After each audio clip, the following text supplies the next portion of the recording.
সাইকেলের একটি চাকা, কয়েকটি চুম্বক এবং একটি মোটর, এই সামান্য উপকরণ দিয়েই অভিনব এক যন্ত্র বানিয়ে তাক লাগিয়েছেন ভারতের এক তরুণ। সামাজিক যোগাযোগ মাধ্যমে ছড়িয়ে পড়া সেই ভিডিও ঘিরে এখন চলছে নানা আলোচনা।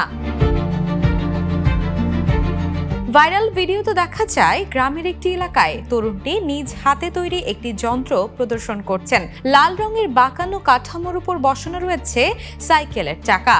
এর সঙ্গে যুক্ত করা হয়েছে কয়েকটি চুম্বক এবং একটি বৈদ্যুতিক মোটর। মোটরটি চালু করতেই চাকা ও সংযুক্ত কাঠামো নড়াচড়া শুরু করে। একই সঙ্গে চালু হয় পানির পাম্প, আর সেখান থেকে জোরে পানি ছিটকে বের হতে দেখা যায়।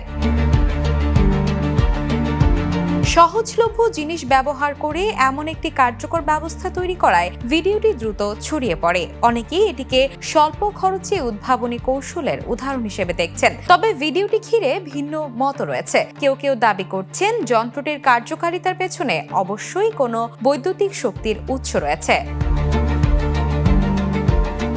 ফলে তরুণের বানানো যন্ত্রটি যতটা চমক জাগিয়েছে, এর কার্যপ্রণালী নিয়েও ততটাই কৌতূহল তৈরি হয়েছে। সত্যি কতটা অভিনব এই যন্ত্র, আর এর পেছনে রয়েছে কোন প্রযুক্তি, সেটি এখন প্রশ্ন। Desk report, the news. দেশে দেশে সবার সাথে, দ্য নিউজ।